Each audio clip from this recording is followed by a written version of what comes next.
Boa noite, professor. Sou o Aloysio, aluno seu de redes de computadores. E esse aqui vai ser meu vídeo resumo da unidade 1 da disciplina, certo? Eu vou deixar anexado o link do vídeo e também um documento PDF que funciona basicamente como roteiro para esse resumo, certo? Eu utilizei o Notebook LM para fazer o slide, tá? Isso é para ficar mais ilustrativo e ficar mais dinâmico também. Então vamos começar. Bom, para começar, vamos começar aqui definindo algumas coisas, né? Como, por exemplo, o que é a internet. A internet ela pode ser definida como um aglomerado de redes que interconecta vários dispositivos de computação por meio de enlaces de comunicação e computadores de pacotes, né? A comunicação ela é orquestrada pelos protocolos, que redigem o formato e a ordem das trocas de informação entre os dispositivos. Os componentes, né, que formam a internet, que estão na internet, são basicamente os dispositivos de computação, né, que são os smartphones, os computadores, os gadgets, que funcionam aqui como hosts ou sistemas finais. Os meios de transmissão, né, ou enlace de comunicação, que seriam fibra óptica, o Wi-Fi, a linha telefônica, em redes discadas, né? E também tem os computadores de pacote, que seriam basicamente os roteadores e os switches. Além dos protocolos, né, como por exemplo o TCP e o IP.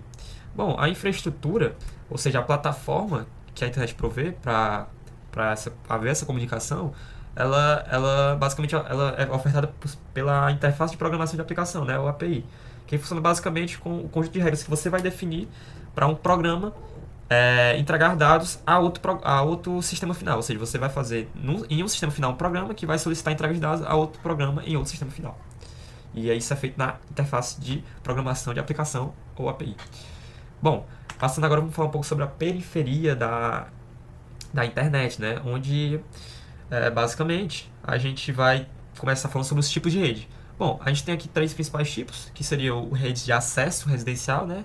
Como, por exemplo, rede de escada, DSL, fibra coaxial ou a fibra até a residência, né? O FTTH. As redes locais, ou também conhecidas como LANs, que conectam dispositivos em áreas limitadas. Por exemplo, que utilizam tecnologias como o cabo Ethernet para redes com fio e o Wi-Fi para conexão sem fio.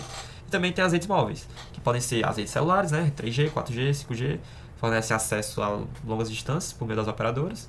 As redes pessoais, ou WPANs, e tecnologias de curto alcance, como o Bluetooth e o Zigbee. Agora falando um pouco sobre a periferia mesmo da internet, ela é composta basicamente pelos sistemas finais, que são os computadores, os smartphones, os servidores, que eu já falei no slide anterior, e as redes de acesso, que são essas que eu acabei de explicar, e os meios físicos, que também foi o que eu falei no slide anterior. Então tudo isso aí forma a periferia da internet. Agora vamos falar um pouco sobre o núcleo da internet, que basicamente é uma malha de computadores em enlace que interconectam os hosts, ou sistemas finais. E existem duas abordagens principais para esse núcleo. Mas antes disso, eu vou falar um pouco sobre a estrutura da internet, ou hierarquia de ISPs. Como é que isso funciona? A hierarquia de internet, hierarquia de internet não, hierarquia dos provedores, ou ISPs, basicamente é uma estrutura complexa, onde você vai ter ISPs ranqueadas, né? Ou são basicamente elas são tierzadas. Então você vai ter ali no nível mais baixo as ISPs de acesso, que são as ISPs que a sua internet, que o seu provedor de internet lhe dá, os provedores de internet, né, que são os que lhe dão acesso à internet local ou LAN, que essas ISPs de acesso se conectam com as ISPs regionais, que já são um patamar acima das ISPs de acesso, já são mais altos na camada. E as ISPs regionais, elas são conectadas pelas ISPs nacionais ou globais, que são também conhecidas como ISPs Tier 1, são as ISPs de mais grau. Essa cadeia ela é suportada por pontos de conexão. Aqui eu coloquei 3 pontos, né, que são os POPs, os pontos de presença, que são os locais físicos onde os provedores se conectam. O peering, né, o emparelhamento, que são as conexões diretas entre ISPs para a troca de tráfegos sem intermediários, e o multi-home, né, que é a conexão a múltiplos ISPs para garantir a redundância e resiliência. Agora voltando sobre aqueles duas principais abordagens do núcleo da internet, a gente vai ter essas duas abordagens, que é Bom, eu tive que fazer uma pausa aqui, mas voltando no que eu tinha parado, a gente está falando aqui sobre as duas principais abordagens do núcleo, né, que são a comutação de pacotes e a comutação de circuitos. A comutação de pacotes são basicamente, as mensagens basicamente são divididas em pacotes, E ela utiliza a transmissão Store and Forward, né, armazena e reenvia, onde o roteador deve receber o pacote inteiro antes de enviá-lo para o próximo enlace, para o próximo ponto. Se a taxa de chegada for maior que a saída, isso vai poder ocasionar em alguns problemas, como atraso de fila, caso o enlace esteja totalmente ocupado, e até perda de pacotes, caso o buffer esteja lotado. O buffer justamente é a fila. E tem a comutação de circuitos também. A comutação de circuito basicamente são a reserva de recursos necessários para a transmissão dos dados, como, por exemplo, reservar a largura de banda, reservar a largura de banda, que é a técnica FDM, né, e também a TDM, que é a divisão por tempo. Todas essas técnicas a gente viu na disciplina de transmissão de dados. Deixa eu passar o slide. Aqui é basicamente o mecanismo da traça e da perda, que a arquitetura da internet baseia-se na comutação de pacotes. E aqui basicamente é uma visualização do que eu falei justamente no slide anterior, né? Que você ter uma taxa de entrada maior do que uma taxa de saída vai ocasionar alguns problemas, como atraso de fila e perda de pacotes. E aqui mais para ilustrar mesmo o que eu falei. Passando para o próximo slide, aqui agora vamos falar um pouco sobre o QoS, né? Ou qualidade de serviço ou Quality of Service. Bom, o que é que isso se refere? Refere-se a um conjunto de técnicas e mecanismos que permitem à rede fornecer diferentes níveis de serviço para diferentes classes de tráfego, que é basicamente garantir métricas de desempenho específicas para conexões individuais. A qualidade de serviço ela busca atender os requisitos rigorosos de aplicações de multimídia, como aplicações de áudio ou de vídeo, que são sensíveis a atrasos e a perca de pacotes. Bom, basicamente ele utiliza várias técnicas para você ter uma otimização da transmissão de dados, né? Aqui a gente tem como ilustração como é que funciona o tráfego de dados sem QoS e com QoS. O QoS ele utiliza essas técnicas, como por exemplo separar os fluxos. Você coloca ali dados com prioridade mais alta para fluxos prioritários e também ali da divisão de largura de banda desses fluxos, né? E sem QoS é um caos, congestionamento, porque você coloca todos os dados no mesmo fluxo e acaba acontecendo ali um gargalo na transmissão desses dados. Aqui a gente agora vai ver um pouco sobre as técnicas, né, de qualidade de serviço para justamente fazer essa qualidade de serviço. A gente vai ter aqui a marcação de pacotes, que permite que os roteadores identifiquem e distinguem os pacotes pertencentes a diferentes classes de tráfego. Ou seja, você vai colocar tags dentro dos seus pacotes e a partir desses tags você vai conseguir direcionar para qual fluxo aquele dado pertence. E assim fazer tratamento de forma adequada. Tem o isolamento do tráfego, né, que garante que uma classe de tráfego que se comporte mal não afeta negativamente o desempenho da outra classe. No slide anterior, a gente tinha no exemplo sem QoS, onde você tinha vários dados em excesso que acabam... Isso é o que eu encontrei na internet sobre... Perdão pela interrupção, professor, tive um problema aqui, o celular começou a falar, mas voltando. Bom, a gente tem o isolamento do tráfego, né, que garante que uma classe de tráfego, que uma classe de tráfego que se comporte mal, né, um dado em excesso, não atrapalhe dados essenciais de prioridade alta, como dados de streaming e de vídeo.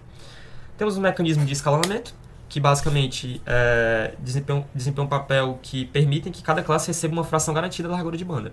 Ou seja, você vai fazer ali a divisão de largura de banda para cada classe, e assim de uma forma que funcione e você não tenha gargalos na transmissão dos dados, né?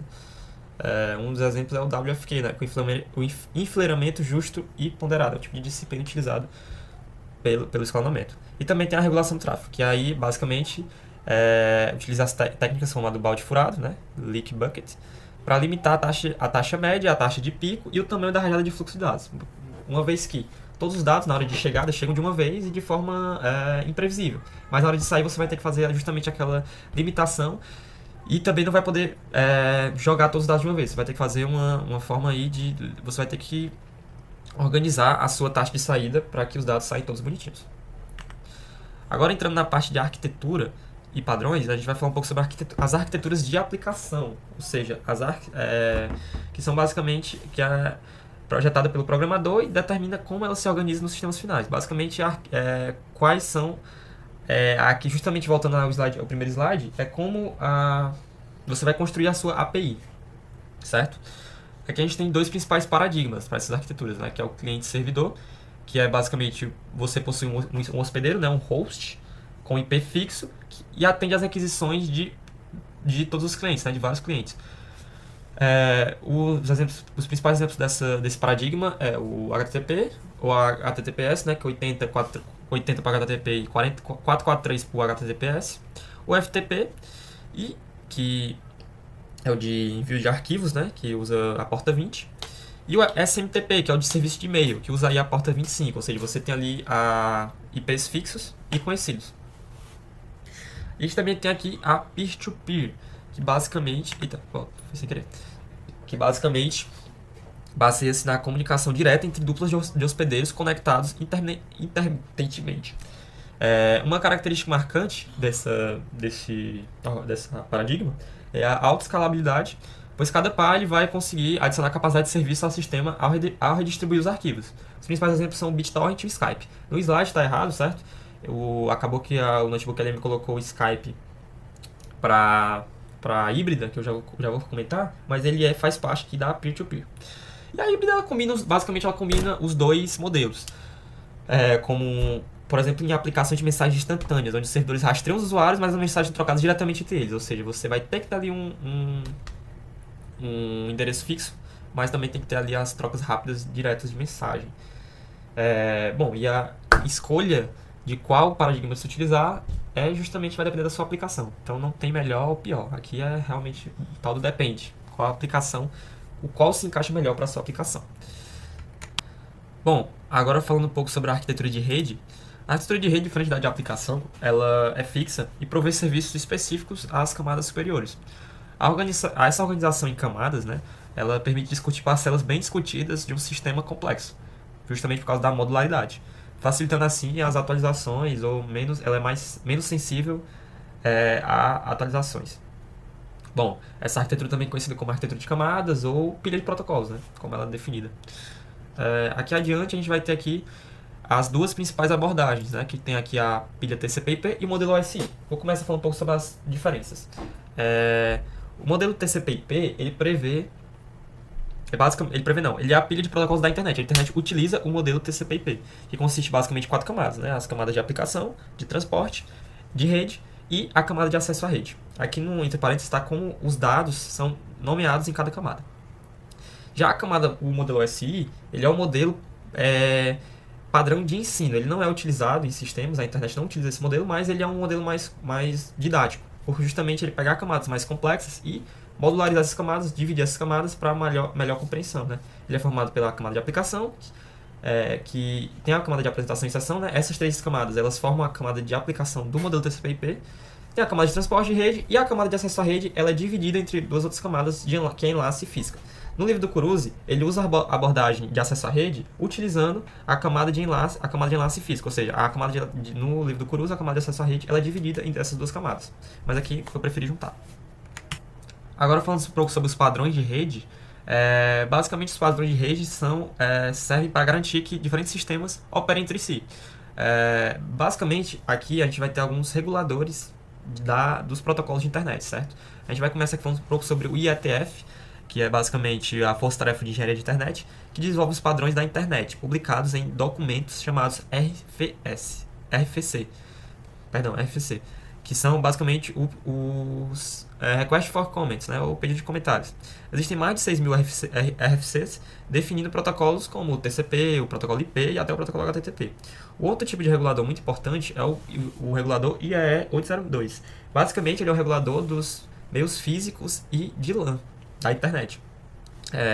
Ele especifica, por exemplo, tecnologias de acesso como o cabo Ethernet e a rede Wi-Fi, né, a conexão Wi-Fi para conexões sem fio. Então esses são os 2 principais reguladores. Passando agora aqui, a gente tem a síntese, que é basicamente como tudo se conecta, né? Todas as etapas que a gente passou aqui por esse resumo. Aqui é uma imagem ilustrativa que mostra como tudo isso aqui se conecta para formar a internet, né? Toda a questão de camadas, de aplicação, de qualidade e assim por diante, né? O sistema final de saída até o sistema final de entrada. Bom, e aqui é a conclusão, né, do nosso trabalho, do nosso resumo, e também aqui de como a gente resumiu o maior sistema já construído pela humanidade, né, que talvez aí beire uma arquitetura que beira a perfeição, se não for perfeito. Não só pela grandiosidade, mas também pelo como tudo é feito de forma conectada e funciona tudo muito bem. As referências utilizadas para esse resumo foi o livro texto da disciplina, né, o Kuruze, das sessões 1.1 até a sessão 1.5, certo? E aqui a gente encerra nosso resumo. Obrigado pela sua atenção e até mais.